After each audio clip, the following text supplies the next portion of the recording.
വിദേശ രാജ്യങ്ങളിൽ നിന്ന് കൊച്ചിയിലേക്കുള്ള ലഹരിക്കടത്ത് കേസുകളിൽ അന്വേഷണം ഊർജിതമാക്കി NCBയും എയർ പാഴ്സൽ വഴിയുള്ള ലഹരിക്കടത്തും വർദ്ധിച്ചിരുന്നു. ഇടപാടുകൾക്ക് ശേഷം അപ്രത്യക്ഷമാകുന്ന ഡാർക്ക് വെബ് സൈറ്റുകൾ വഴിയായിരുന്നു ലഹരിക്കടത്ത്. എക്സൈസ് പിടികൂടിയ കേസുകളിലെ രാജ്യാന്തര ബന്ധങ്ങളിലേക്കാണ് NCB അന്വേഷണം.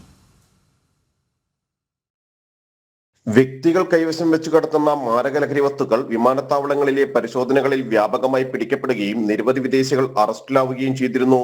കസ്റ്റംസ് പരിശോധനകൾ ശക്തമായതോടെയാണ് എയർ പാഴ്സൽ ലഹരിക്കടത്തിലേക്ക് ലഹരി സംഘങ്ങൾ കടന്നത്. MDMA ആയിരുന്നു പാഴ്സലായി എത്തുന്ന ലഹരി വസ്തുക്കളിൽ കൂടുതലും. ഹൈബ്രിഡ് കഞ്ചാവും ഇത്തരത്തിൽ കടത്തിയിട്ടുണ്ട്. ജർമ്മനിയിൽ നിന്നും നെതർലാൻഡിൽ നിന്നുമെല്ലാമാണ് ലഹരി എത്തിയിരുന്നത്. വ്യാജവിലാസങ്ങളിൽ എത്തുന്ന പാർസലുകളിലൂടെയുള്ള അന്വേഷണത്തിൽ ലഹരി എത്തിച്ച യഥാർത്ഥയാളെ എക്സൈസ് അന്വേഷണങ്ങളിൽ കണ്ടെത്തുമെങ്കിലും വിദേശത്തെ കണ്ണികളിലേക്ക് അന്വേഷണം എത്താറില്ല. വിദേശ രാജ്യങ്ങൾ കേന്ദ്രീകരിച്ച് രാജ്യാന്തര കുറ്റാന്വേഷണ ഏജൻസികളുടെ കൂടി സഹായത്തോടെ ലഹരികടത്തിന്റെ പ്രധാന കണ്ണികളിലേക്ക് NCB അന്വേഷണം എത്തും. കൊച്ചി കേന്ദ്രമാക്കിയും കടൽ വഴിയുമെല്ലാമുള്ള നിരവധി ലഹരിക്കടത്ത് കേസുകളും NCB അന്വേഷണ പരിധിയിലുണ്ട്. ഇന്റർനാഷണൽ തപാൽ വഴി ഫ്രാൻസിൽ നിന്ന് MDMA വരുത്തിയ തിരുവനന്തപുരം സ്വദേശി അതുൽ കൃഷ്ണ, കൊച്ചിയിൽ നിന്ന് ഡാർക്ക് വെബ് ഉപയോഗിച്ച് ലഹരി എത്തിച്ച കേസിൽ കോഴിക്കോട് സ്വദേശി മിർസാബ് എന്നിവർ പിടിയിലായിരുന്നു. പാർസൽ ലഹരിക്കടത്തിലെ നിരവധി കണ്ണികൾ ഇനിയും പിടിയിലാകാനുമുണ്ട്. ജനം, കൊച്ചി.